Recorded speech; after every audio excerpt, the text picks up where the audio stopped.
So thank you everyone for joining us today for our seminar discussion on the new Washington Consensus, implications of U.S. economic de-risking from China. My name is Cordelia Buchanan-Ponchak. I'm a researcher at the Finnish Institute of International Affairs, and I'm also a doctoral candidate at the University of Oxford, and I'll be playing the part of your host and moderator today. We have an excellent grouping of discussants, Nisha and Jens. So Nisha McDonnell is a senior lecturer in the School of Business and Law, Edith Cowan University in Perth, coming from Australia. He holds a PhD in economic sociology from the University of Auckland and an MA in economic geography. His research focuses on how geopolitical tensions in an era of high economic integration are transforming the global economy. This includes his study of regulatory reorganization, which I'm sure we'll touch on today, of global supply chains for national security reasons, new export controls, and investment screening regimes. Prior to his time in academia, Nisha served 2 years in the Irish Defence Forces and worked in the private sector for over half a decade. He is a former president of the Australian Institute of International Affairs, South Australia, and a former research scholar at the Institute for International Trade, University of Adelaide.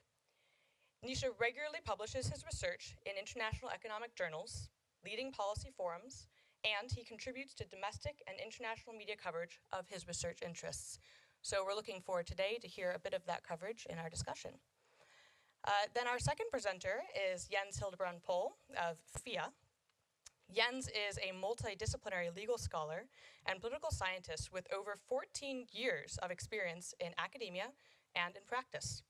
He's an adjunct professor at Maastricht University and the United Nations University, where he teaches and researches at the intersection of law and geoeconomics, legal geography, the geopolitization of the legal order, and the use or misuse of the legal system as an instrument of geostrategic power.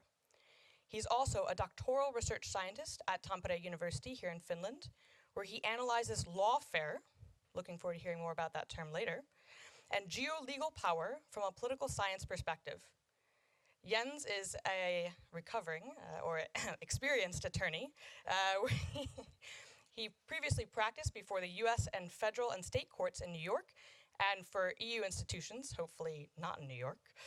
He holds an LLM from Harvard Law School and an MSc in economics and business from the Stockholm School of Economics.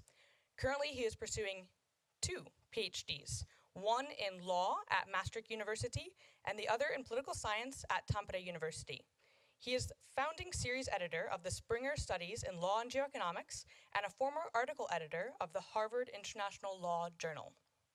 So thank you both for joining us today. A couple housekeeping notes. We're going to have both of our presenters at the podium giving about a 15-minute presentation to start us off. Then we'll have a little bit of discussion and open the floor up for questions.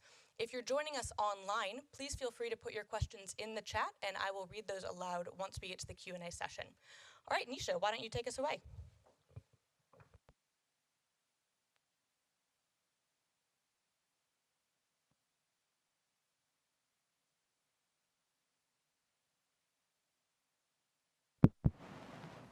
Two.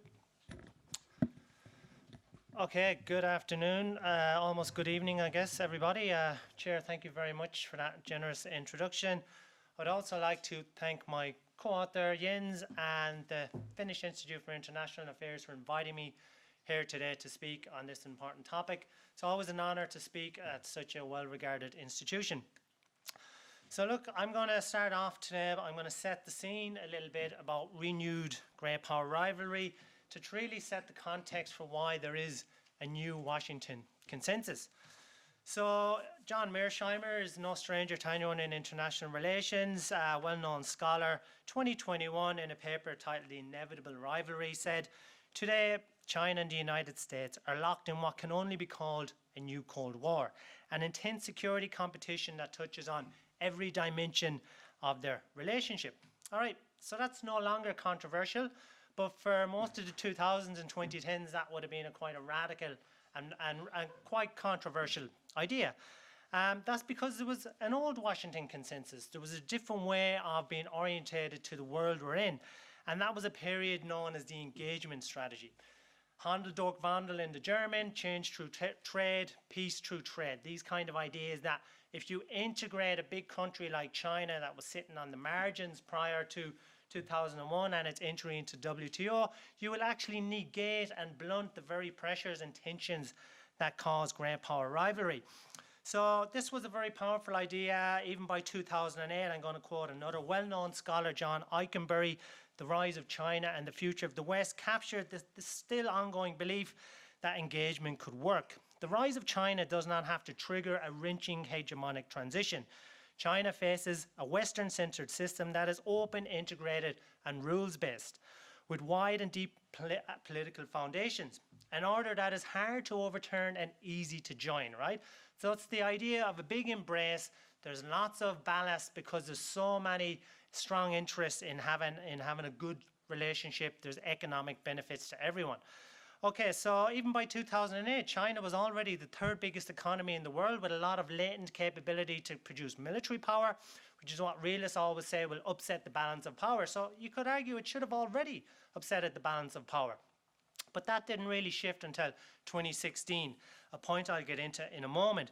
But look, let's just get a very little basic bit of realist theory so we all know where we're coming from today. I know this will not be new to IR scholars, but this issue covers a much broader terrain. And so I just want to bring everybody along on that journey. So the core assumptions Mearsheimer outlines in 2001 in his well-known tract, The Tragedy of Great Power Politics. The international system is anarchic, right? This is the 911 problem. If you're in trouble, particularly with another powerful state, there's nobody you can call to give you a helping hand. So therefore, you must be to some degree self-sufficient. To be self-sufficient, you must have military capability. Hence, all other nations have military capability, which means potentially they're a threat to you in the future.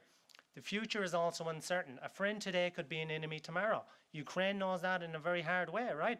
Once part of the Soviet Union, now at war with Russia.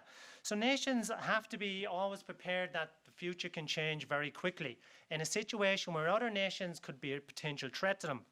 This creates the conditions for what the realists call a security dilemma, right? And the security dilemma is one where if a country quickly changes its latent capabilities and its power, it upsets the existing power balance and makes people nervous. They in turn then try to build up their military capability, and then suddenly you're in a position where economic interests become less binding and security tensions become potentially conflictive and create pressure. So, okay, that's a theory, right? What did Mearsheimer think in 2001 about the engagement strategy? Well, I'm going to quote this too because it's very good. Unfortunately, Mearsheimer says on the engagement strategy, a policy of engagement is doomed to fail. If China becomes an economic powerhouse, it will almost certainly translate its economic might into military might and make a run at dominating Northeast Asia. Whether China is deeply enmeshed in the global economy will have little effect on its behavior because the security dilemma is driving it. And he goes on, of course, neither its neighbours nor the United States will stand idly by. Instead, they would seek to contain China, probably through a balancing coalition. The result would be an intense security competition between China and its rivals, with the ever-present danger of great power war hanging over both of them. In short, China and the United States are destined to be adversaries as China's powers grow. Now, if the measure of any theory is its ability to predict accurately, I think that's a pretty good prediction in 2001 when it was a very contrary prediction, right? So realism gives us some important conceptual tools to understand where we're at today. And also this is important because we're bringing in, it's impacting the business domain, it's impacting governance, it's understanding at a deep way how society thinks about its relationship to the global economy and the risks therein. So we need to understand those concepts beyond the kind of IR community. So if I was to just summarize that section, we can say the realists were right in important ways. Power transition has actually inflamed a new security dilemma. Took a bit longer maybe than we might have thought. And we are in a Cold War 2.0. Right? And that's why Washington needs a new operating model, a new consensus. One important difference, unlike the old Cold War where economies were completely separated, very little trade, today we're at a place after 30 years of intense economic integration, which create vulnerabilities and risks that governments have not had to deal with before in this type of great power rivalry. All right, so I think that's set the context, right? Let's start looking at the steps that brought us towards a new consensus. Donald Trump is elected in 2016. His administration catalyzes a lot of pressures that were in the system. He didn't create the situation, but he was willing to act on it, right? These pressures exist. So one of the first things they do, and this is starting to bring us into the geoeconomic terrain, right? Section 232 of the Trade Expansion Act. So this act basically authorizes the Secretary of Commerce to assess the risks to national security of imports. Now, I'm going to actually quote some of the act because I think it's really important, and then I'm going to unpack it.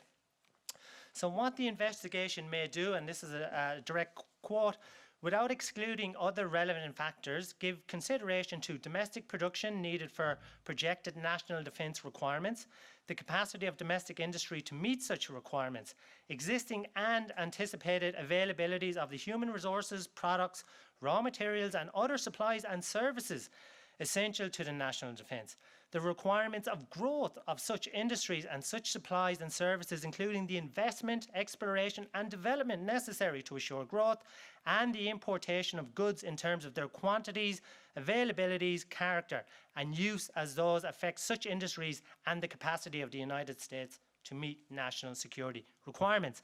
There's a lot in there. What that is essentially is providing is a really holistic understanding of the connection between your economy and your capability to defend yourself in an anarchic international system. It gives a lot of scope for interpretation, right? You're able to connect these issues to a broad array of things, from basic commodities to production to even your human capital, right? So, in the old consensus, Section 232 was not used, very rarely, right? Prior to 2017, there was only 26 Section 232 investigations in 55 years, and the last time one of those investigations actually led to trade sanctions of any type was 1986 under Reagan. All right, so under the old consensus, that was kind of left on the shelf. It was a tool not used because we're in this engagement strategy mode of binding China into the system. All right, now this is another interesting part. So Trump applies 25% on steel, 10% of aluminium, because he wants to protect domestic production of those components because they're vital inputs to your war capability, right? So as soon as those sanctions are put in, this brings us to another component of the modern geoeconomic era. Immediately, private actors in the US challenge it, all right? So the American Institute of International Steel says, hold on, wait a minute, we're representing a lot of private businesses. We like our cheap steel.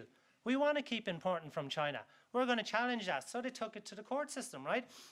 Previously, they were saying it's an unconstitutional violation of the separation of powers because Congress is the designated regulator of trade in the US. But what that act does is actually delegates authority to the president if there is a positive finding of a threat to national security. In the past, it has been deemed to be constitutional. But what this group were trying to do is actually catch the administration on procedural issues. They knew it had already been proven in the past. They were hoping that there was a procedural issue and it would get knocked down on that. It wasn't. So the court affirmed it. But what it showed us was that all of a sudden you're in this domain where national security is actually butting up against private actor interests, and in a country such as the US, you can challenge the federal government, you can win, and the court can strike things down, right? So in a certain sense, that's a weakness that China sees in systems such as in a liberal democracy. Okay, so the American Institute for International Steel challenges it, it loses it, and the sanctions are put into position. Now we see more recently, NVIDIA, there was chip export controls on AI chips. So again, another way how the private sector can influence and rebut some of these national security activities is that NVIDIA instantly redesigned a new chip that was under the threshold of the new law, right? So there was a H100 chip that was banned for export to China. They very quickly redesigned a H800 chip. Now it's getting in under the threshold, and the administration now has to do another legislation. So there's action and reaction, and the government just cannot make any decision it wants and think it's going to be implemented. It's a national security issue. No, they're having to deal with the private sector. The private sector has its own interests. So I think this is an important difference to previous great power rivalries. There's a section of society with its own interests and quite powerful that is able to actually engage.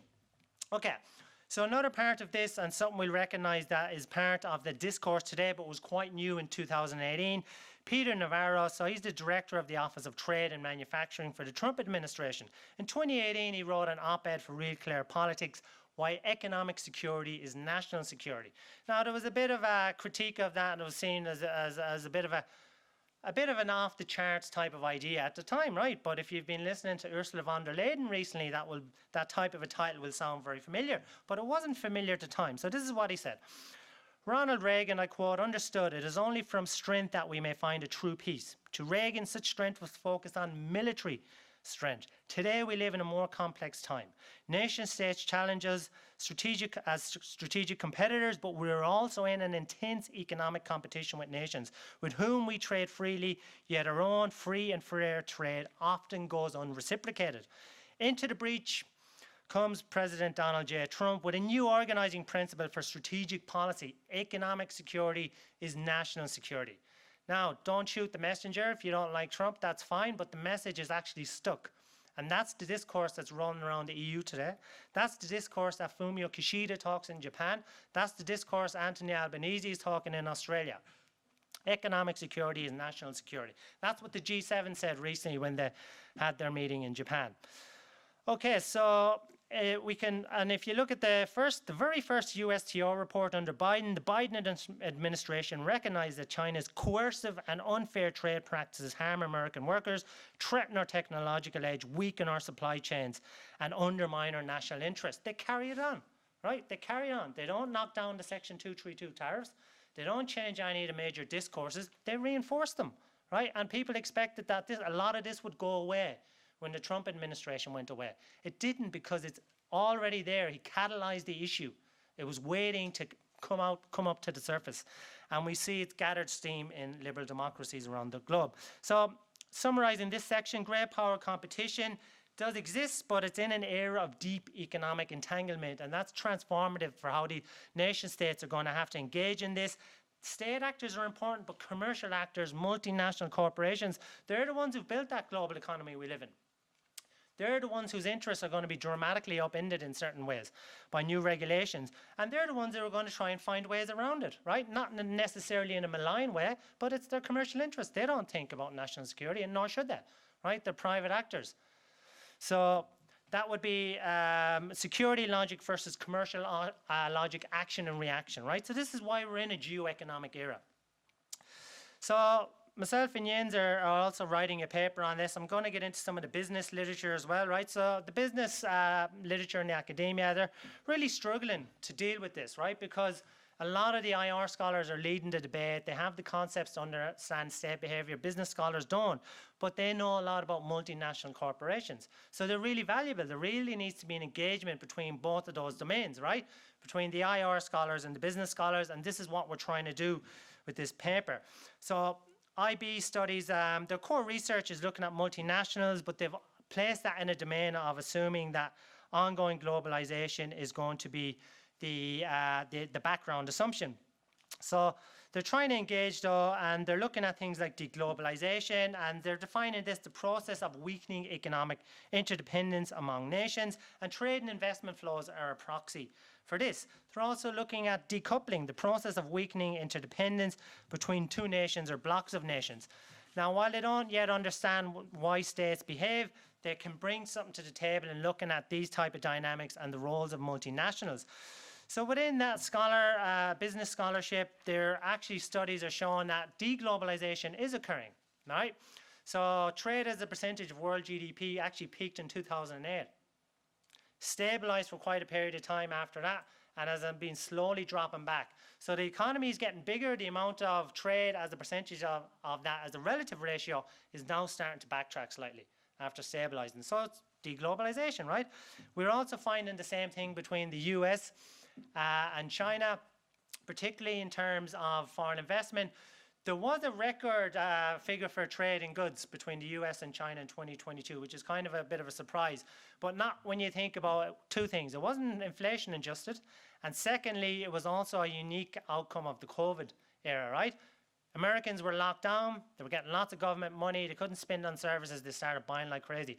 I'm confident that will be the peak in trade in goods for the US and China.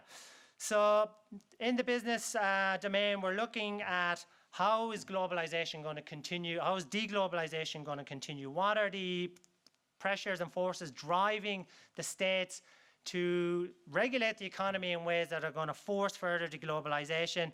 And I think there Jens is going to be able to kind of touch on some of the activities that are happening. But we're seeing things like investment controls.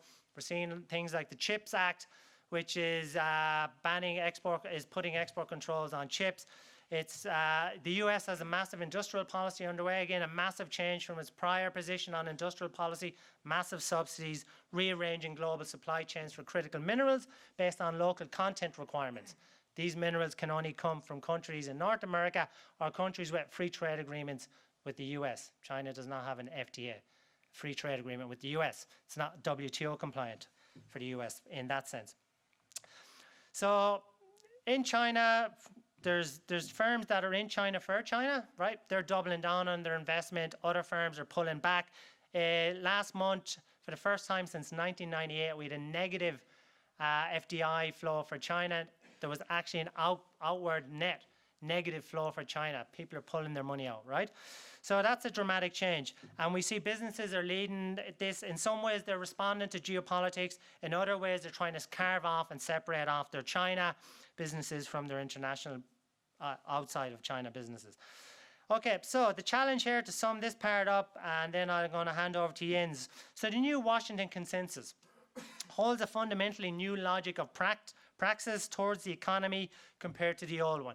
The US has changed how it wants to build the architecture of international trade. It's basically rebuilding its house, right? At the same time, it has to keep living in that house. So there's a whole section of trade between the US and China that nobody's touching for now. It's not strategic. It's not a core aspect that threatens national security. That won't be touched. But the other part, the strategic part, that's already getting bigger and bigger in terms of Jake Sullivan's small yard, high fence. But that yard's a lot bigger than it was only 2 years ago. We don't know how bigger it's going to get and how big that yard, the fence will get. But it's expanding, right? So the new Washington Consensus is changing how it orientates itself to the world economy in very dramatic ways. De-risking. This means unpacking a vast, heavily regulated social domain, one that the governments have regulated, but the private actors have built, right? They follow the rules, but they're the ones who've determined trade and investment flows for the last 3 decades. And they're the ones whose fingers are being burnt and toes are being burnt by these new regulations. Their commercial interests are under threat. They won't take that standing down. They're going to act and they're going to react. Okay, and finally, business scholars need IR theory. But IR scholars need business insights into multinational corporations. They can't just assume that they're homogenous actors who will play ball with what the government wants. They won't. Both need a substantive theory of legal regulation, because what's happening is the global economy is being re-regulated, and businesses are going to have to rechange how they direct their trade and investment flows. Okay, thank you very much. I shall now hand the floor to Jens.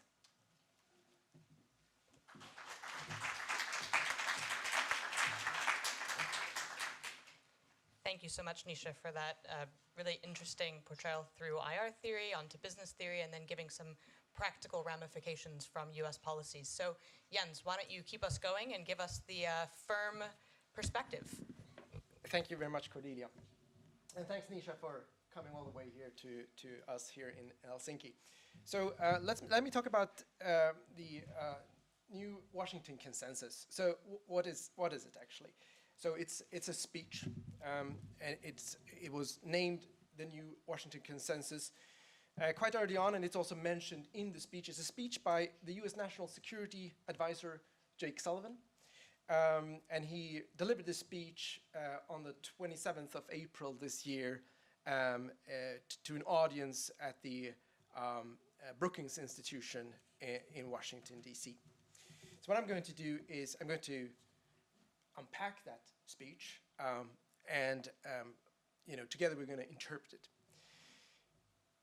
We heard Nisha mentioned decoupling as one of those main themes that unite both IR scholars and international business scholars, and that discussion has now sort of become much more concrete through the new Washington Consensus, through moving towards a more nuanced discourse, circling around the concept of de-risking. So what is de-risking? And de-risking is one of those terms that belong to our age, and so which are kind of at center stage of what the new Washington Consensus is all about. The word has no accepted definition as such. It's a term that comes to us, originates in the world of finance. In finance, de-risking is about the selective avoidance of certain type of risks that are considered problematic, possible to model, so they're not pure uncertainty, but there is no consensus of how to model it accurately. So what do banks do or funds do when they are faced with that type of risks? Well, they de-risk. And that means that instead of assessing the risk, measuring the risk, managing the risk, as we would do for example, with market risk or with credit risk, the risk is entirely avoided, right? So this, for example, you may have heard of PEPs, politically exposed persons, and sometimes banks are not too flattered to have them as their clients because it's a whole host of problems involved. It could be reputational problems and so on. So actually we just get rid of those clients, or we deny them access, or we don't take them up as customers. We de-risk, or the banks de-risks. So that mindset is then transplanted into the great power politics of the 20s. So in this context, in our context, de-risking then represents an alternative to decoupling. And what we're talking about is, of course, China. So we're not really talking about decoupling outside of the context of China. So de-risking is then, as a contrast to severance or overall reduction of economic links with China. But if you look at it closely, they're not exactly opposites. They are two species of the same genus. They both involve a deliberate reduction of economic interdependencies. Nisha provided us with a good working definition of what decoupling is about. De-risking is also about deliberate reduction of economic interdependencies between two nations or two blocs. But de-risking promises a more nuanced approach, focused on specific risks in specific circumstances. De-risking also introduces a link with the notion of economic security. And so economic security is introduced into the debate about decoupling using the terminology of de-risking. So what then is economic security? Well, here we can look back at a rather expansive policy of scholarship and thinking. And economic security is also not a concept that is very easy to describe, but it can be unpacked into a number of related but distinct discourses. And there are actually 5 of them that stand out as being important pillars of economic security. The first aspect of economic security relates to a state's ability to independently mobilize military resources. It's about the independent capability of a state for military production. Nisha had mentioned Section 232, which in the context of steel and aluminum back in 2017 became a flashpoint. And this is an example of this definition of economic security. It's about state military mobilization of private sector resources. The second meaning of the word economic security relates to the possibility that economic dependencies or asymmetric interdependencies be exploited for political ends. And this is, for example, an example of that could, for example, be Russia and Russian gas exports, how that dependency became a lever of power for non-economic purposes. So this more broadly relates to the question of security of supply, of which there's a lot of work also in Finland that's done in this field. Finland is in many ways leading the way in terms of constructive thinking when it comes to security of supply. It's really about the tension that comes when state abandons sort of the inefficient security of self-sufficiency for the efficient insecurity of dependence on outside sources. How to strike that balance. Now, the third discourse relates to fears that global markets could generate losers. And you don't want to be a loser, right? This relates to the fact that there might be more losers than winners, or that you are one of the losers. This relates to the risk of inequalities. And there are many sub-aspects of this. Traditional economic theory is quite agnostic as to winners and losers. The idea is that, you know, the tide lifts all ships and trickle down the benefits. As long as in aggregate we're better off in a particular situation with a particular decision point, then it's a secondary consideration who actually wins and who loses. But if you're on the receiving end of an existential threat, when your own survival is at stake, you will not be that agnostic. And that's of course true at the individual level. When faced with unemployment, when a firm is faced by bankruptcy, they're not going to be aloof and think, well, I lose, but maybe someone else wins. I'm fine with that. Most people are not fine with that. And they will put resources behind resisting their existential decline. They will put resources behind their survival. There are many aspects more concrete that illustrate this. One example is, of course, U.S. fears of hegemonic decline, which is of this nature. At the other end, smaller countries or exposed countries may be fearing for exploitation by outside creditors, marginalization. Domestically, there's a domestic aspect to this too, and that has to do with unemployment and the social tensions that might follow, the political impact of great inequality within a country. These are all aspects of that type of economic security discourse. Now the fourth one has to do, and it seems distinct, but it is related, has to do with fears, security fears related to the dark side of capitalism, dark capitalism. What we're talking about here is trade, illegal or illicit trade, drugs trade, organized crime, arms trade, but it can also be such things as IP theft, data privacy crimes, corruption, money laundering, terrorist financing. If it's illegal, it will probably be profitable. So the law creates a dark market, and that's also part of the economic security discussion. It may be sort of a banal statement that crime creates profit opportunities, but it's really at center stage. Linked to this is also trade in military significant technology, dual-use technology. And it also includes trade in finite natural resources, or that trade that endangers the climate. It includes trade in blood diamonds, trade in endangered species. So that whole field can also be subsumed under the label of economic security. And then finally, discourses around the economy itself, systemic crisis, and crisis to the structural stability of the global financial systems. So when we're talking about economic security, we're talking about all of these things, and they are more or less related to each other. But de-risking then, in this context, denotes the process of achieving economic security. And depending on which angle and aspect we're looking at, obviously de-risking means quite a lot of different things. But there is one thing that arguably unites the various aspects of economic security, and which underlies all these discourses, and that is the fundamental tension between existential vulnerability on the one hand and efficiency. And so when we look at states, when we look at firms, when we look at individuals,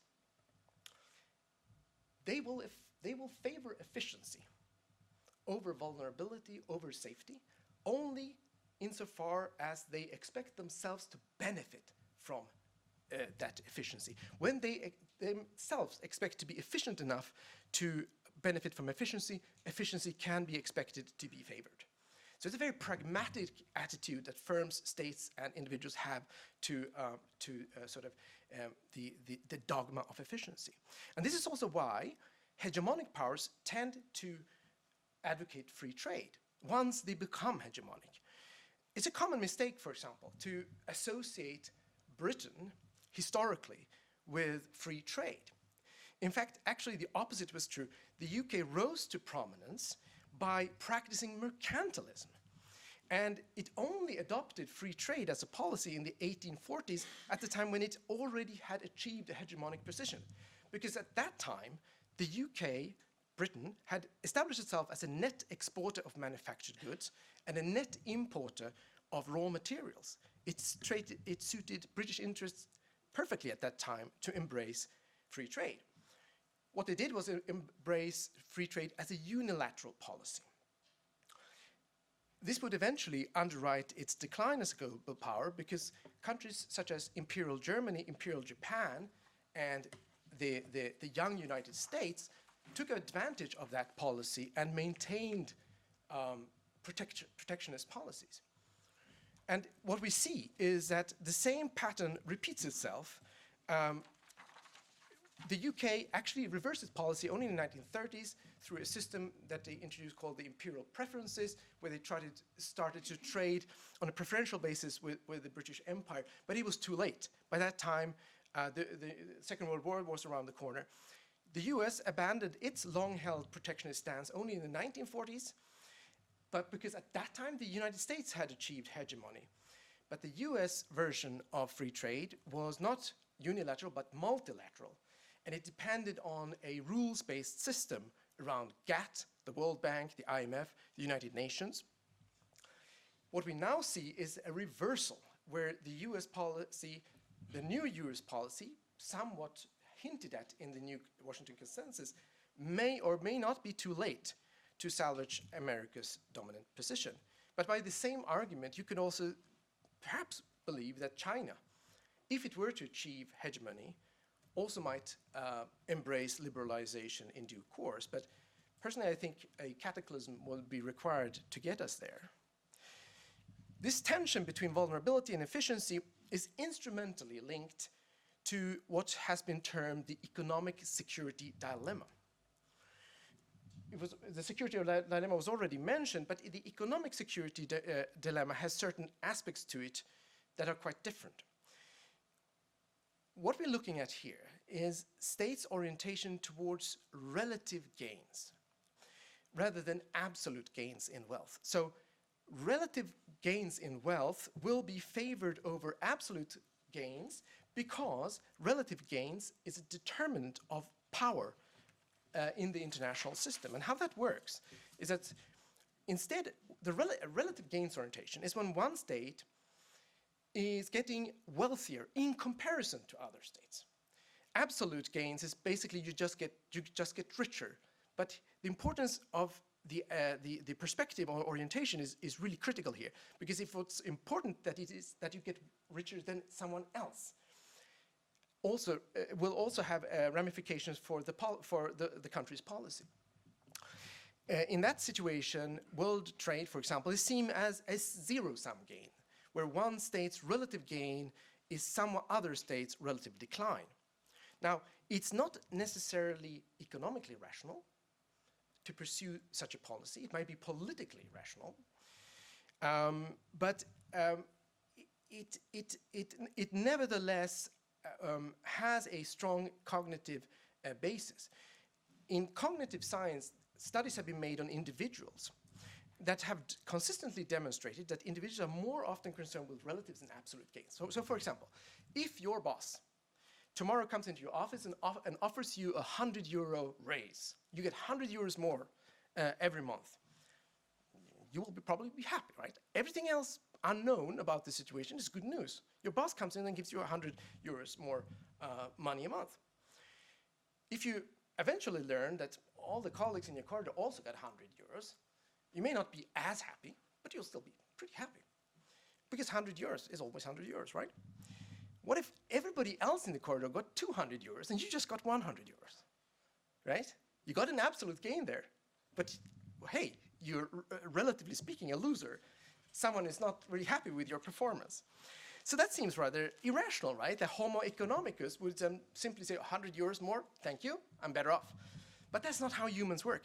And what you can expect from groups of humans, including states, which are huge groups of people, you must also expect from the constituent parts. So if the constituent parts, human beings, reason in one way, it will filter upwards to higher organizational units. So in practice, what this means is that relatively wealthier nations have more power because they have greater say in economic diplomacy. If, which is a true case, United States has a trade dispute with Antigua, one of the tiniest nations on earth, you know, there's not even a conversation. The US, of course, gets its way. But in a rules-based world, the more powerful states have more say in that system. In other words, what they have is they have greater say in the legal constitution of markets. Yet, relative gains in wealth is not necessarily a zero-sum game if, and that's a big if the legal constitution of the markets remains unchanged. And the examples of this is Japan's rise in the 70s and 80s. This causes a lot of concern in those days. Was eventually resolved in something called the Plaza Accord, where the US basically forced Japan to inflate its currency. But in hindsight, Japan's rise didn't make the United States any poorer, even though it may have changed winners and losers within the United States economy, may have created more inequality within the United States. But overall, the United States didn't lose out from Japan's ascent. By contrast, China's relative gains in recent years have prompted the United States to really abandon its absolute gains approach, its neoliberal absolute gains approach, and itself pursue a relative gains approach. So in that is consistent with the belief that China's rise would be zero-sum from the US perspective, which in turn is consistent with an expectation that China would actually be able to effectuate a legal reconstitution. The risk is, and this is based on also recent experience with China, that China does not play by the rules, that China is gaming the rules, and at the same time using very skillfully existing legal institutions to its advantage in a very strategic manner. And that's, of course, creating a lot of stir in Washington. So this is the context through which the new Washington Consensus has emerged. What does the document tell you? Well, it first starts off by identifying the old post-World War II, post-Cold War international economic orders as defunct. And it says so clearly, using words as unfair and not durable, which in itself is quite remarkable, given, of course, that the United States constructed that world. The document then, or the speech, because it's speech, it identifies four needs and 4 challenges. 4 needs for this new consensus, which are the need, first of all, the need to mobilize capabilities by investing in the sources of economic and technological strength. Second, a need to secure trade, to have resilient global supply chains, friendshoring, nearshoring, safe shoring, whatever shoring you will. Third, the need for geo-regulation. In other words, that the US takes the lead in setting high standards, from everything from labor standards to the environment, to trusted technology, AI, good governance. And fourth and finally, a need for subsidies for public goods, such as climate and health. And the 4 challenges that that sort of prompts these new policies are, first of all, the hollowing out of the US industrial base, which, according to Jake Sullivan, has to do with a naive belief in market efficiency, bordering market fetishism, words that are actually used in that speech, as well as an agnostic attitude to the type and source of growth, right?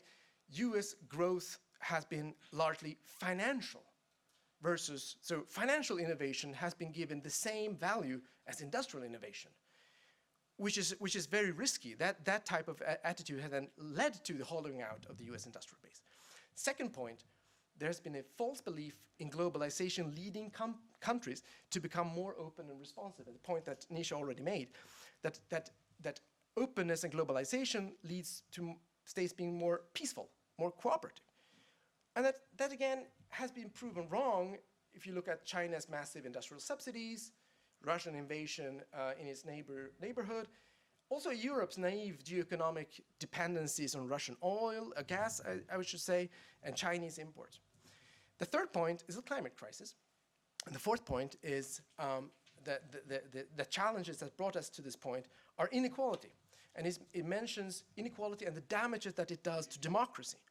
but it doesn't mention, but I think really should be read between the lines, is that inequality is also, together with technology, creating a situation that is dramatically changing the character of the consumption-driven economy, away from mass consumption as a driver of economic growth.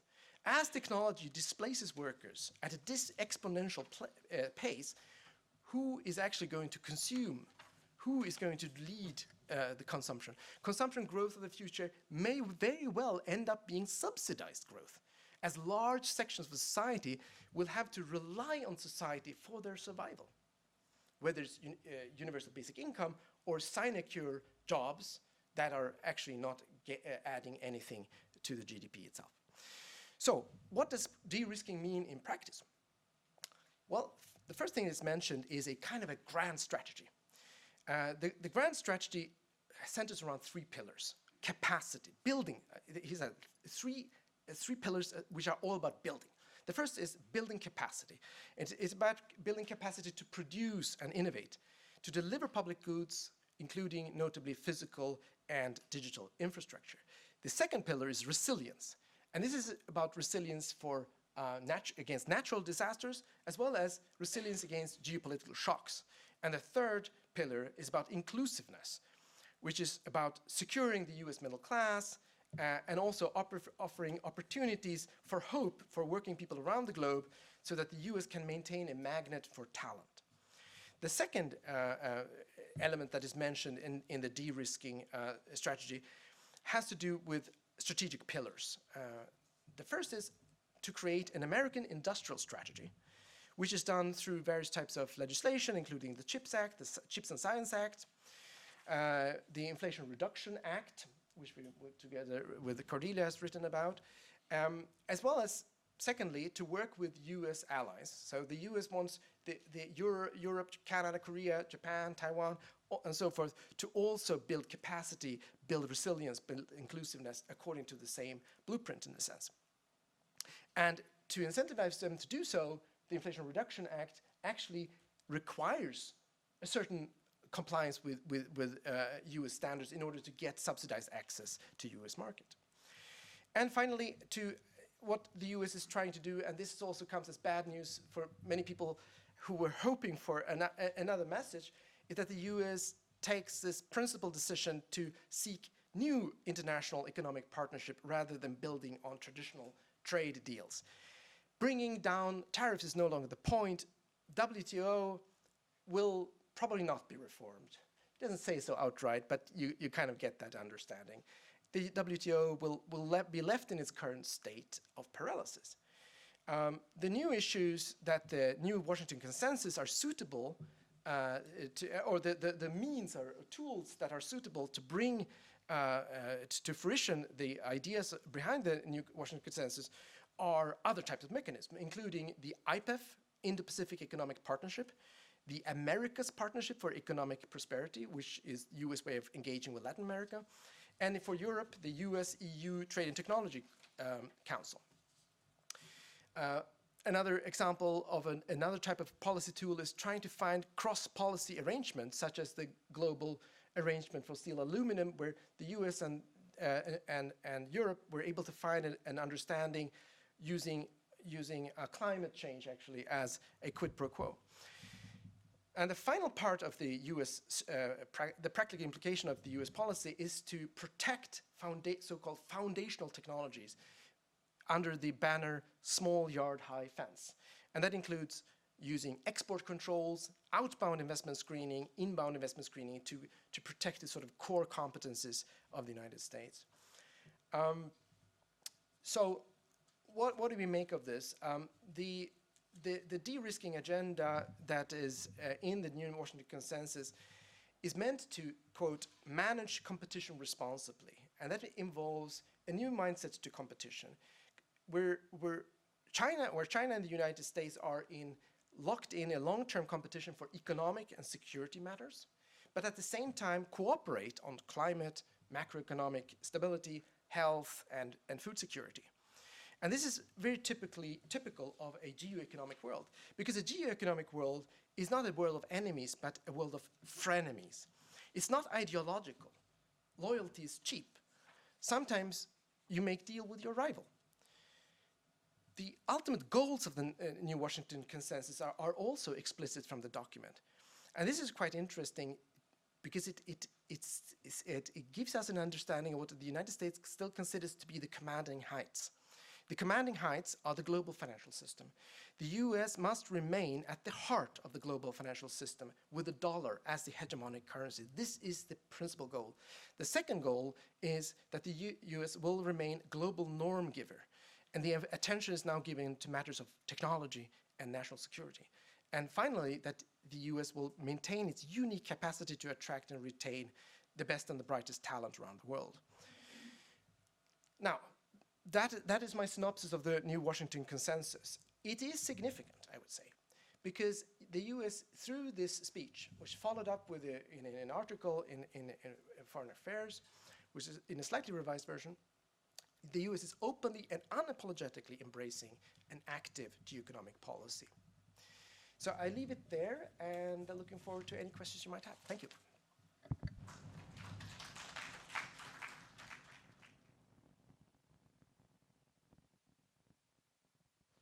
Great, thank you so much, Jens. So I'm going to start us off with a couple questions, and then I will turn it over to the audience. So again, if you're joining us online and you feel the need to ask a question, go ahead and pop that in the chat. So I wanted to go back to the title, the implications of US economic de-risking from China. And I want to hyper-focus on the word implications. Because we've touched on a bit of theory, we've touched on some policies, we've touched on some different perspectives from the states and from the companies. And all of this seems a bit inevitable. Right? There's an inevitability to the competition between the US and China, an inevitability then to the de-risking that's following. And so I wanted to ask whether there's sort of a risk in assuming this inevitability where you write your own playbook and then follow the lines of that playbook. And then if there's a risk of this inevitability, then what are the risks of this over-securitizing these problems? So I think we'll start with Nisha on that. Yeah, look, I think it can be easy in hindsight to think that something's inevitable. A lot of people didn't think it was inevitable that the US and China would end up in this position, and some people did, right?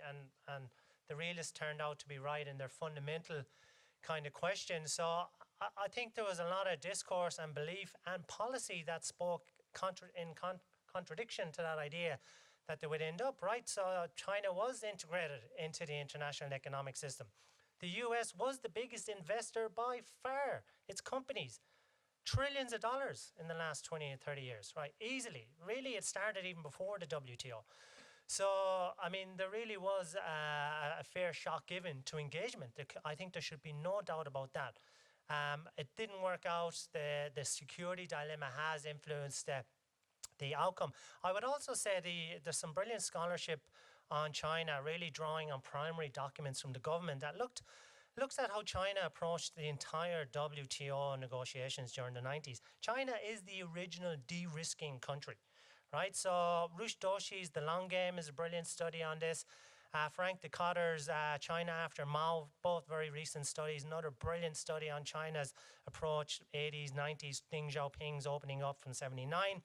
Everything they were doing during the 80s and 90s was to get access to the American market and to de-risk by removing America's ability to have an annual debate in Congress on whether China would continue to keep most favored nation status, which is the status that allows you access, tariff-free access or low tariff access.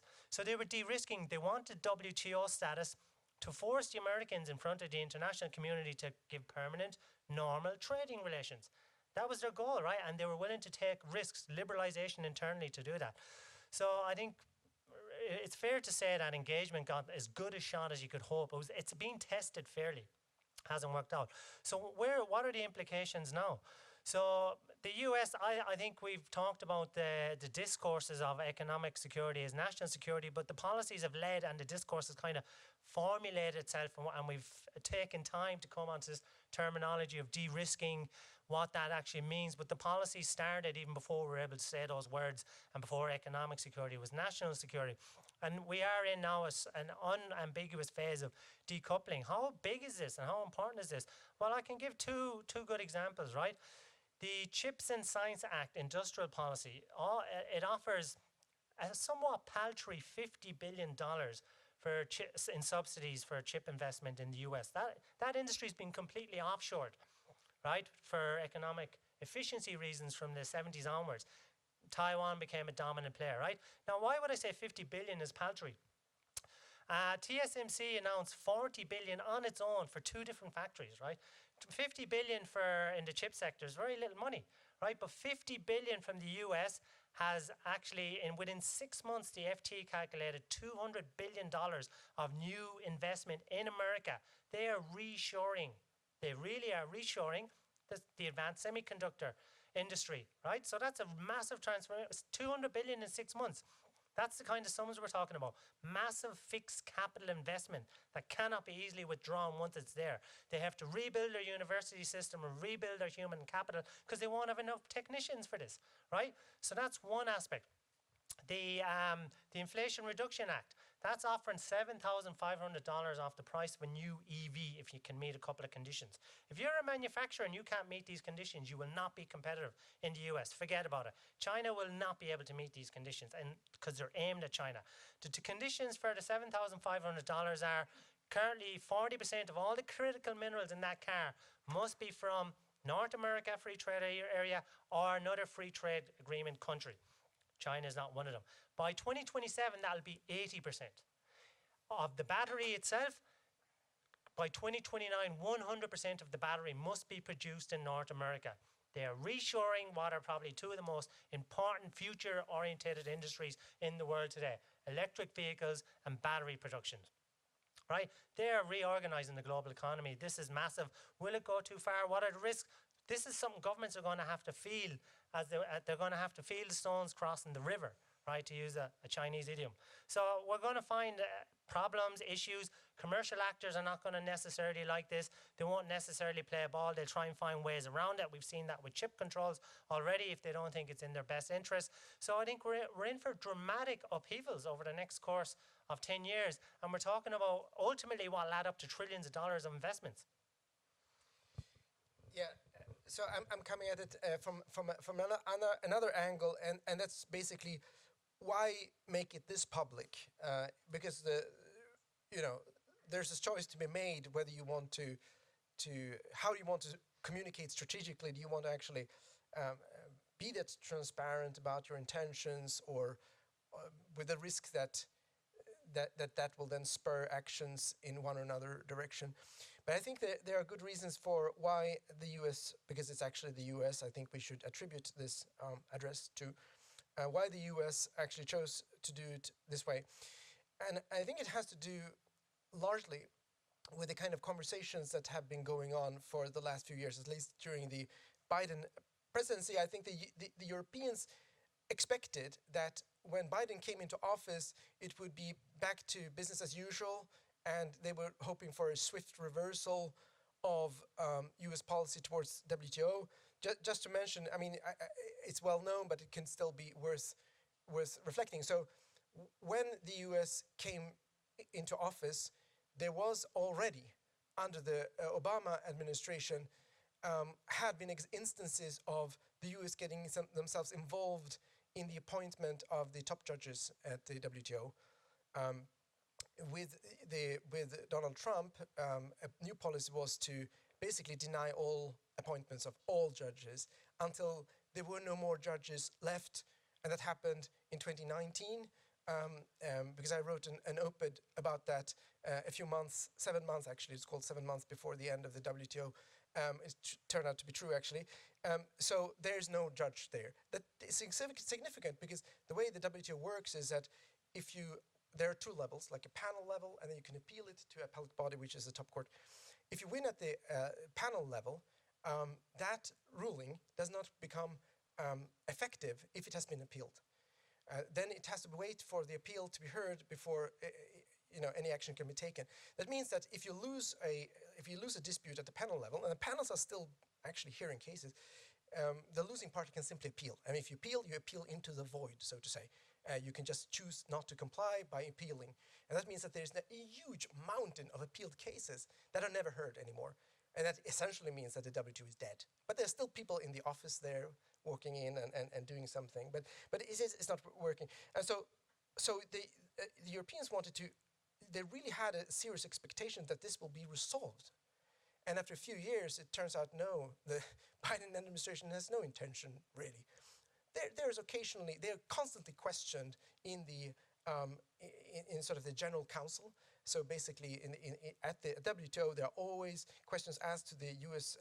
Ambassador to WTO, what's going to happen, what are the objections, and so on. And at some point, I think the Americans simply said, well, we kind of have to have an explanation of what's going on here.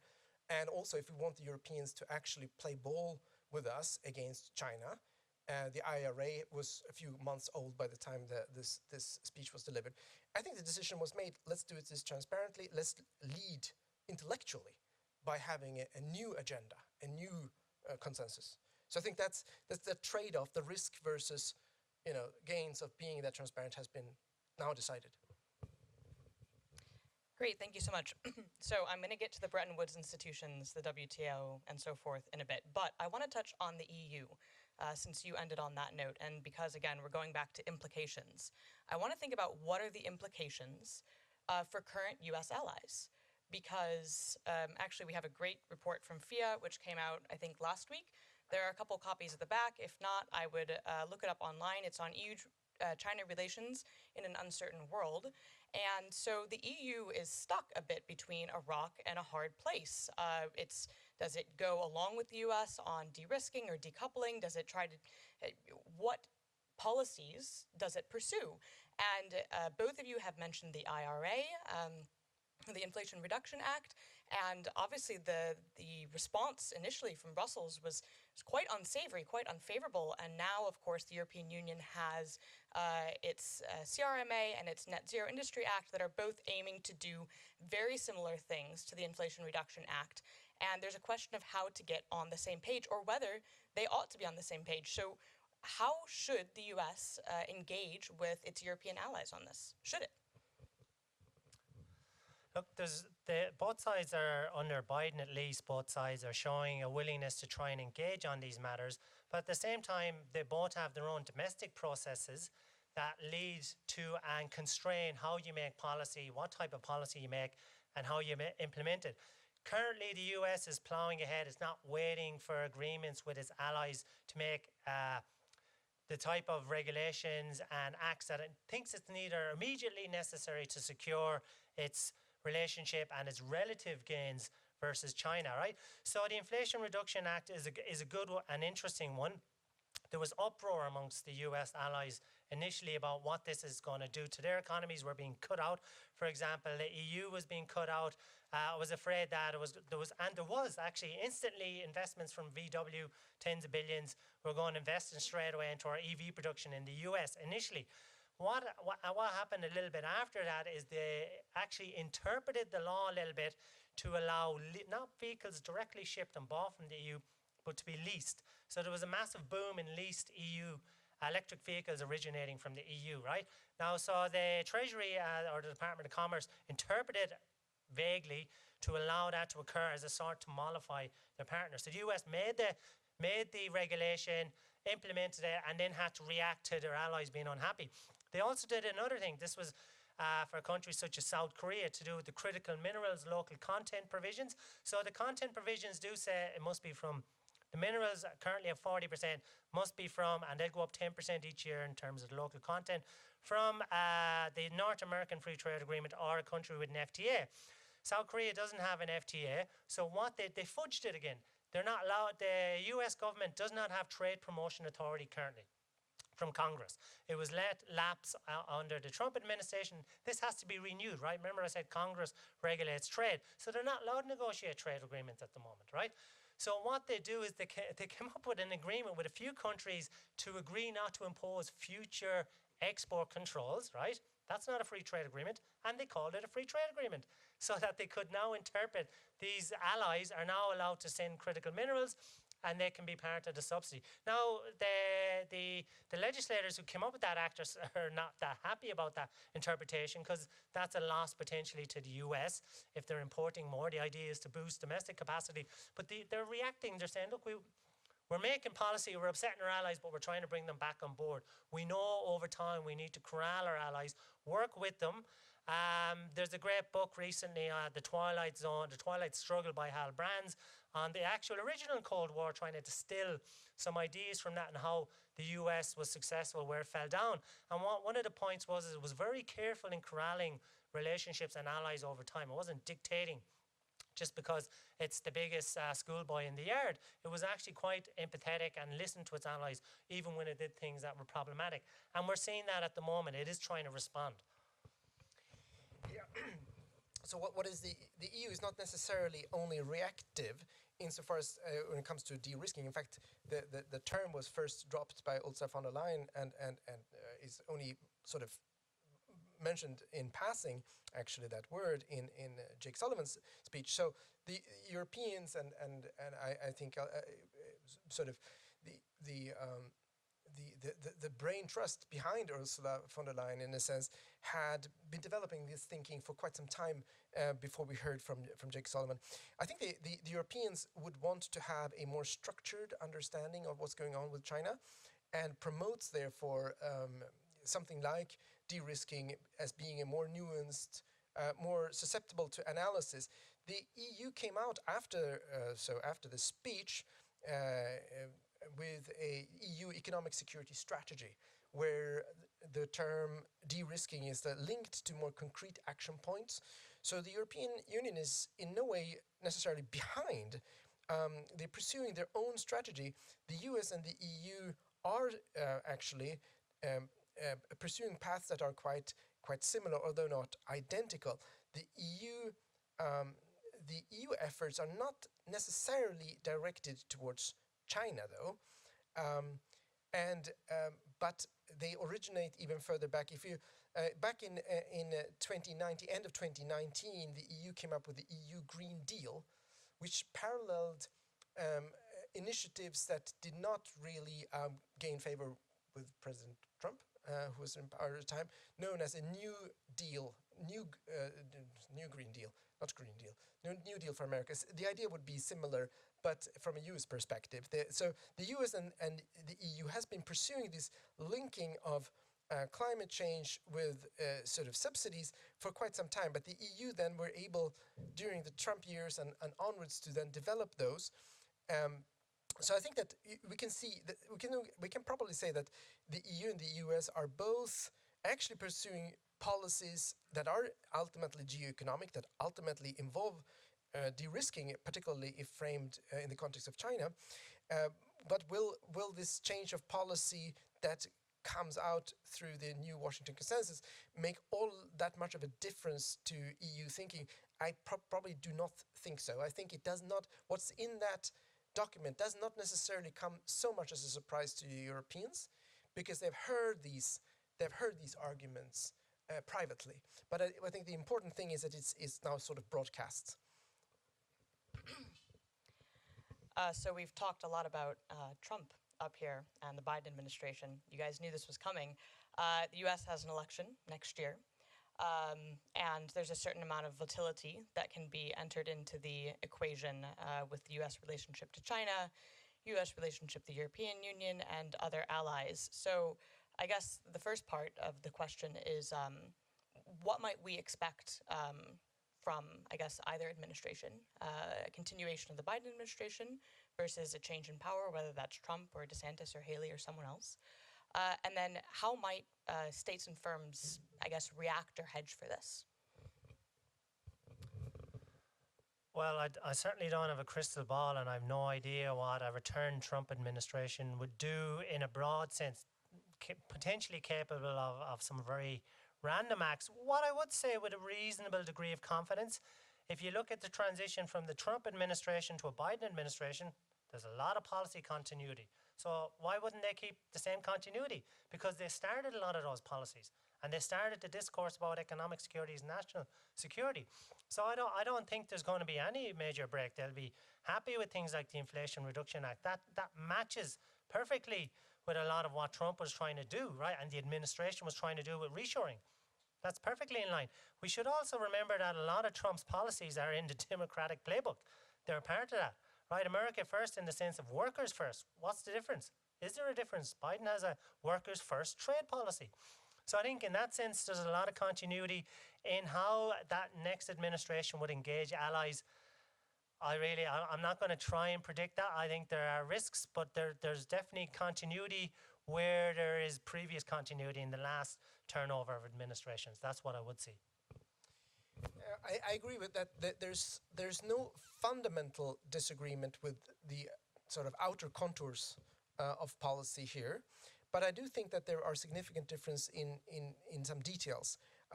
There are good reasons to suggest, and in fact there was a piece in Financial Times not too long ago about that odds are on the side that a new Trump administration would backtrack on a whole lot in the Inflation Reduction Act, partly because of different considerations for fossil fuel industry.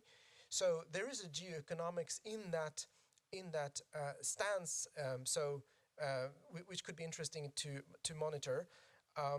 There's also the possibility that Donald Trump may reach out and in fact try to diffuse or change the relationship with primarily China, but who knows, even possibly Russia, pretty much on the same lines as Richard Nixon did in the 70s when he met Mao Zedong. So there's you never know with Donald Trump, right? So there's a possibility that he might pull something like that off. I think the ultimate guide to his behavior is probably to be sought through his deep-pocketed supporters, of some of whom are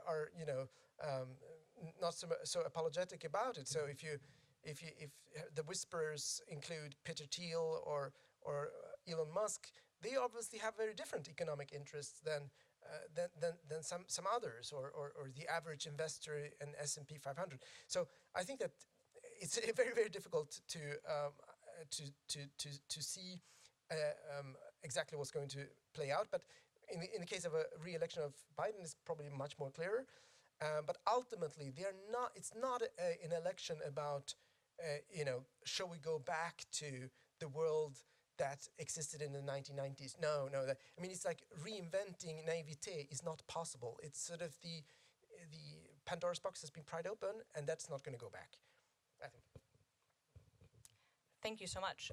So I have a couple more questions, but I'd like to turn it over to the audience first. So if you have a question, if you could raise your hand, the roaming mic will come to you, and I think we'll take it, start with a batch of just two. So we'll start with this gentleman here. And if you could just identify yourself and then keep your question to a question. Yes, thank you so much. My name is Jari Paakkarinen.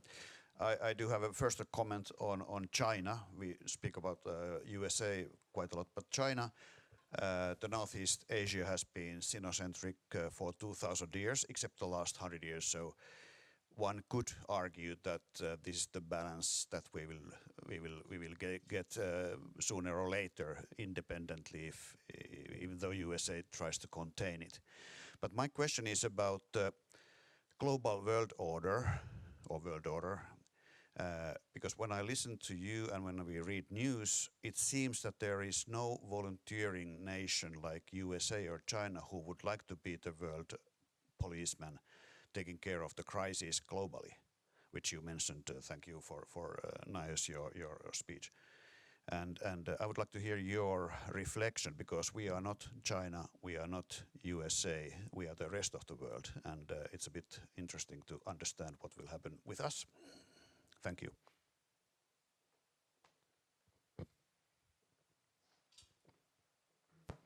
Yeah, thanks for excellent speeches.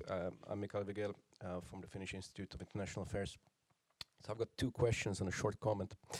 First of all, Nisha, you were referring to deglobalization, and you explained how trade flows have turned down, how peaked and turned down. So there's deglobalization happening in trade. And I believe the same is actually true for finance flows as well. They've actually peaked, it seems, and turned down, so that you see deglobalization there as well. What has not apparently peaked is data flows. So data flows, global data flows are still accelerating.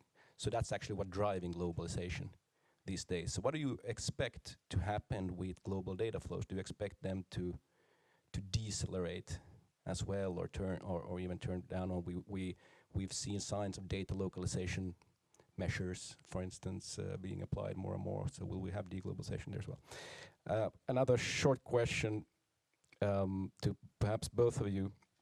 So the US and the EU, they both speak about de-risking. And Jens, you laid out the sort of the US agenda for de-risking. And you were referring perhaps a bit to the EU agenda as well, but what are the differences? Are there differences, major differences in the de-risking agenda between the United States and the European Union? Because that would seem to me to be quite a challenge then, how to deal with that. It could affect transatlantic relations.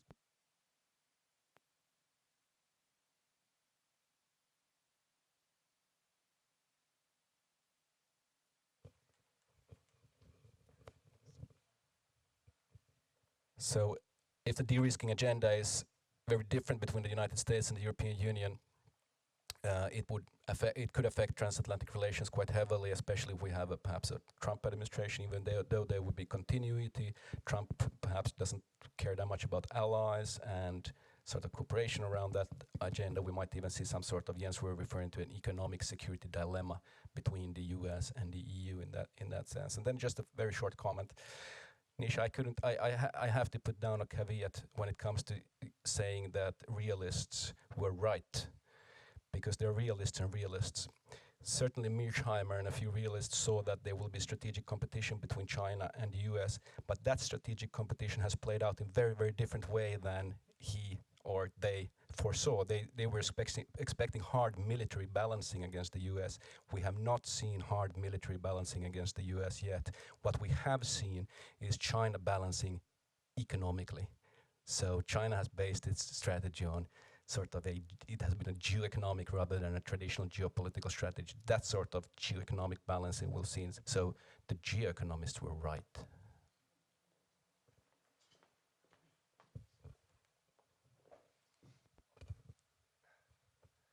As far as I know, there's no geoeconomic predictions from 2001, though, because the term probably didn't really, well, it existed, but wasn't well known. No, and that's why I said it's Cold War 2.0, but in an era of economic entanglement. So absolutely, yeah, Luttwak, yeah, he did, yeah, but it wasn't a well-known concept. And I would also say there is hard military balancing. There's no doubt about that. You look at the Navy, the merchant marine that the Chinese have built. They have over 300 ships now. They've built up islands in the South China Sea. So the hard military balancing is there. But on a regional basis, that's the first step for China. They have to get regional hegemony. But absolutely, it's a geoeconomic era, yeah. So I think that is important to keep restating, because otherwise... So what my point with the realists, they tell us an important part of the story, but far from the total contemporary story. So the geoeconomics, definitely. Okay, so who's willing to be hegemon? So look, there's a lot of IR theory on this. Kindleberger has a dual hegemonic theory of that if two great powers have enough overlapping interests, they can share in the provision of global public goods. That's not going to happen with the US and China, because they have a fundamentally different global worldview, right? So they share some aspects of economic interests, but they've completely different political philosophies, political governance. There is an ideological dimension to this. So you have to bring in cultural realism, right, as well, to understand that why is the tensions between the US and China different during this transition than it was between Britain and the US during that power transition. So I just don't see them as being able to cooperate and be dual hegemons cooperating in that sense, right? And quite frankly, China wouldn't have the capability yet in a resource-based view, right? So only the US still has the capacity to provide global public goods, right? It has the military basing system, the globally extended military bases to deliver goods. It has the financial network, and it has a key difference what China will never have because of its political system: openness, right? The Chinese current account is closed. The capital account is closed. The yuan is a tiny fraction of globally traded currencies, right? It's a couple of percentages. That's all. That's barely changed because the capital accounts are closed. China does not allow money in and out freely, right? Because it can't, because it's afraid of outflows and it needs the political control. So it can never provide a global financial system unless it radically changes its internal political system, which I do not foresee under any circumstances. If you're a Chinese citizen, you cannot get 50,000 more, anything more than, it's about $50,000 out of the country. And I know people from China, outside of China, do all sorts of tricks to get more money out to do different things, right? But it's incredibly difficult, and they can get in trouble if they're caught. Right? It's hard for companies to get large sums of money out, and that's becoming increasingly more difficult. So if you're talking about global public goods, the US's system allows for that because it's a fundamentally open system, right? So and types of goods that need that openness, China cannot replicate. So I think the US is saying we're not doing that anymore in many ways. They're obviously still providing the financial goods, but in other areas, they're not willing to be, say, underpinning the World Trade Organization. As Jens discussed, they've blocked the appellate body system. They were fundamental in creating. They're like, we're not providing that good anymore of global rules-based body that we fundamentally constructed and fund and support. We're not doing that anymore because our strategic competitor has gamed that system. And we don't agree with that anymore. So we're just in this phase now where there's no major power who has the capability or the willingness, one or the other. So I think we're in this flux, and we're going to have to see where that leads us. And are we slowly going into blocks?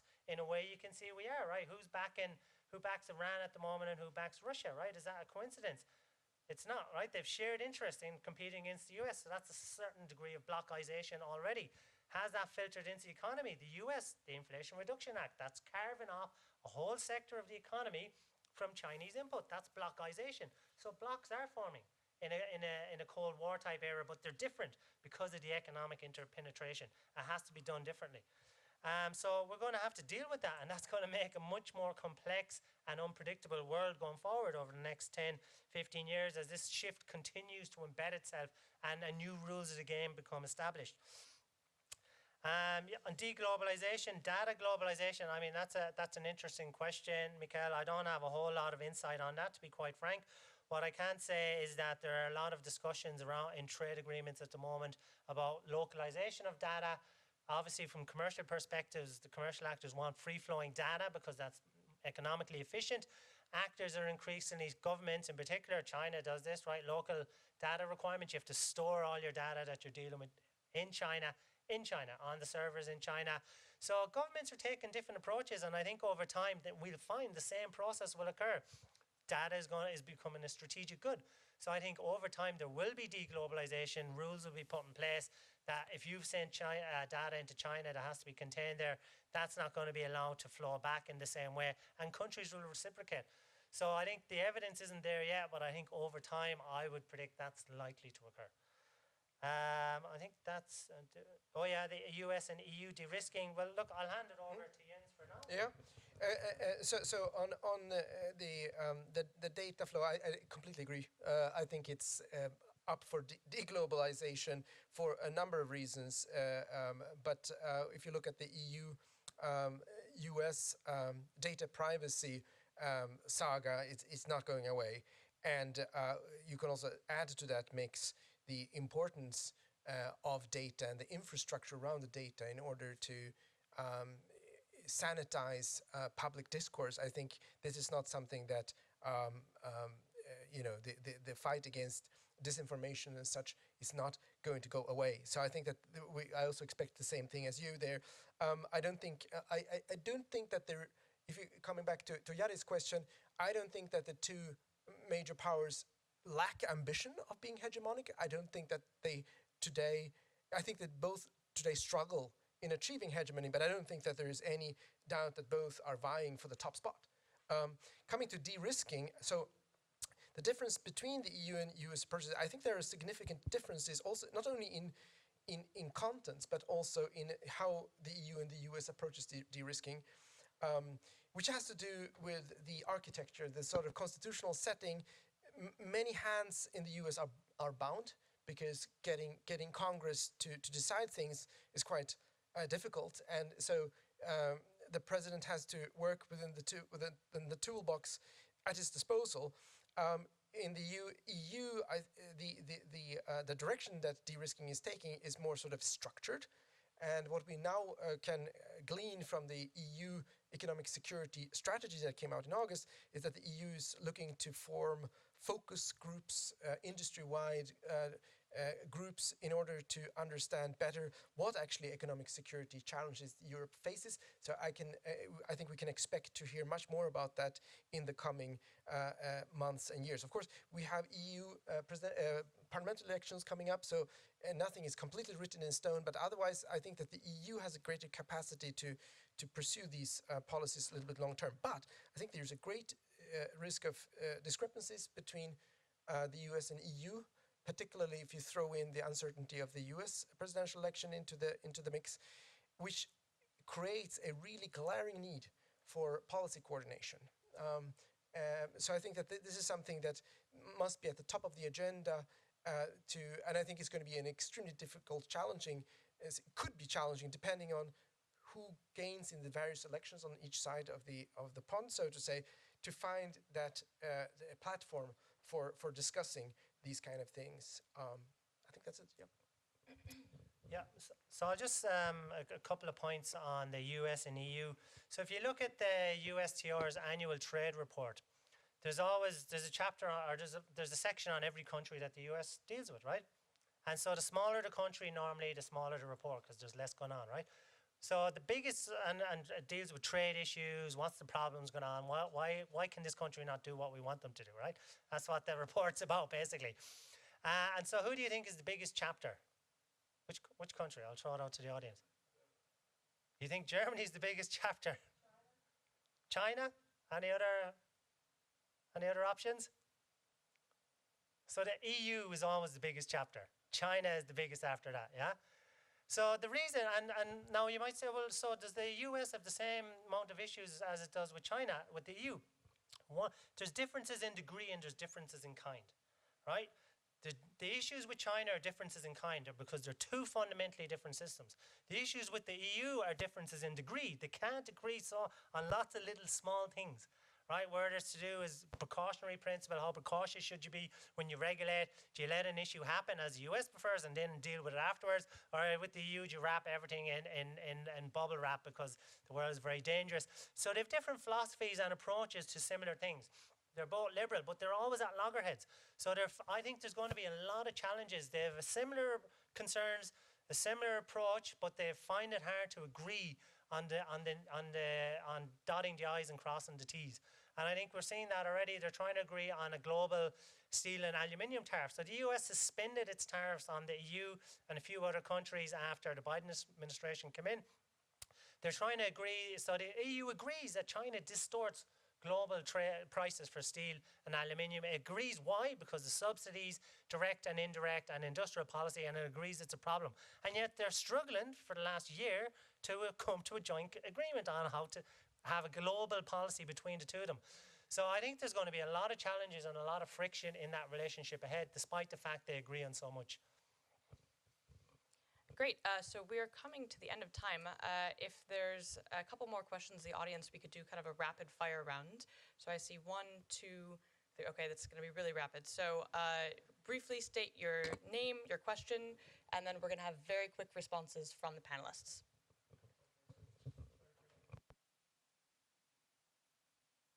This mic.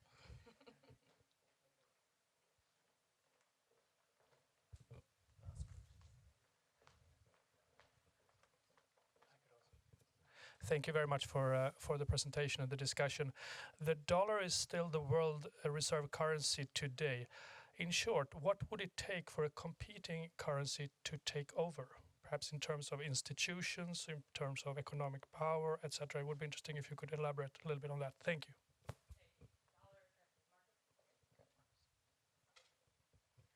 Markus Holmgren from Finnish Institute of International Affairs.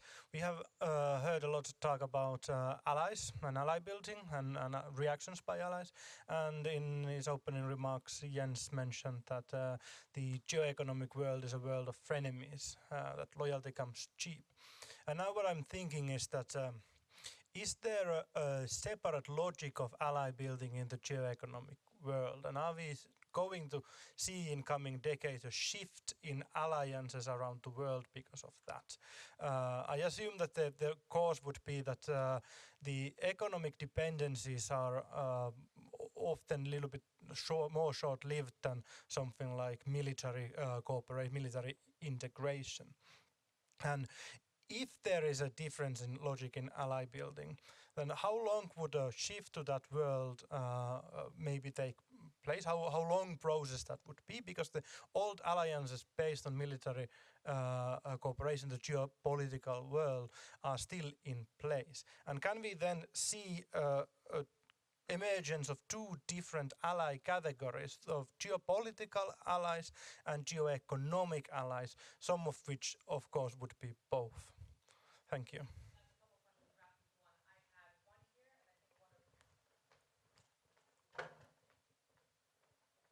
Thank you. Very shortly, my name is Lucjan Kubica from Hybrid Center of Excellence.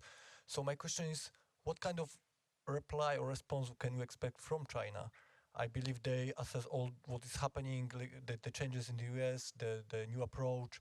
They assess it as a very hostile move in order to limit their economic and maybe political abilities. So what they can do, what can we expect from them now?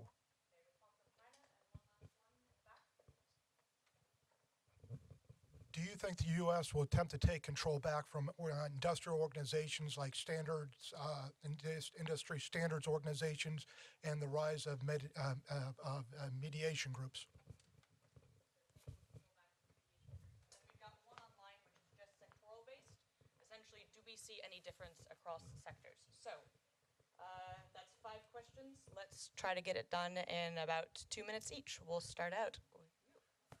Okay, so I've got 3, so I'll just do those 3 because we're pressed for time and you can pick up the rest. De-dollarization, there's no sustainable large-scale alternative. It's just not going to happen.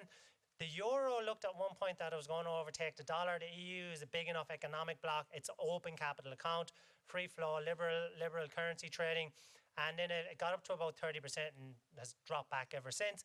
The dollar has remained consistent around 60, high 50s, 60%, low 60s for the last 30 years. There's no major change in that. As I already mentioned, China cannot replace the dollar unless it liberalizes the capital account, cannot liberalize the capital account unless the party changes its political system. It's not happening. Okay, China's response, China's tooling up. It's starting to take a leaf out of the book of the US and the EU. It's generating a legally codified sanctioning regime. It's starting to use export controls on critical minerals. So much as it's done in the WTO, it very quickly learned how to game that system, build up its legal capacity. It's doing something similar. It's leveraging its position as the world's biggest trader. It's leveraging its position as supplier of about 90% of some of the most important critical minerals, a position it developed strategically going back 10, 15 years, 20 years ago, really, that policy, and that's how long it takes to scale up in resources. But it was strategically developed, that policy, and electrical vehicles, so they could jump across a key technology and replace it. So China is being strategic and is building its geoeconomic capacity. As for US setting standards, the Brussels effect, the EU has been very good at setting standards. There's a great book on that. The US has a lot of the standards are set by the dominance of its commercial actors, and I think that will continue. It'll probably start taking a more strategic focus. The EU has been the leader in that, and I think that the US could probably learn something there. Okay, so on the question of reserve currency, I agree that China would have to, relax its capital controls. I'm not convinced that it would have to necessarily completely do away with them, though. There are historical examples where you could imagine a sort of bifurcated currency system, although it's dubious whether that's consistent with the IMF rules. But what definitely would be necessary is that China becomes a massive sovereign debtor to the extent that the US is, because that fuels the US-centric system, that it ultimately has to be a massive borrower and sort of suck in foreign funds by issuing bonds to foreigners. And this is something that China would then have to do. I don't think it's absolutely not a crazy thing to suggest that it would, but there are huge changes we would have to expect for that to happen. On ally building, so there... Marcus, thank you for that question. There is Barry Buzan, writing from the perspective of security studies already years ago, described the situation.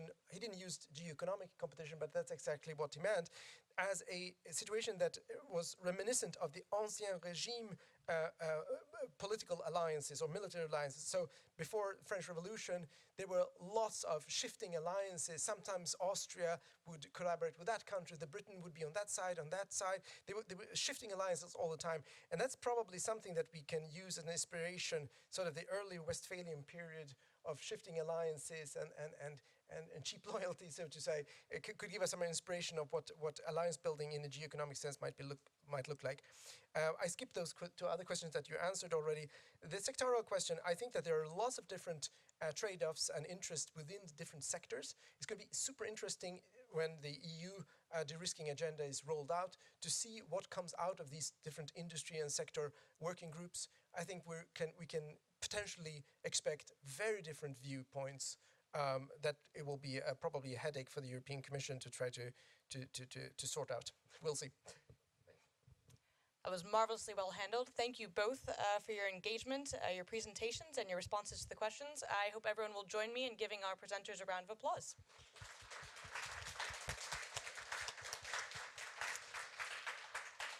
Thank you, everyone, for attending. Thank you to those online, and please enjoy the rest of your evening and maybe have a chat with our presenters afterwards.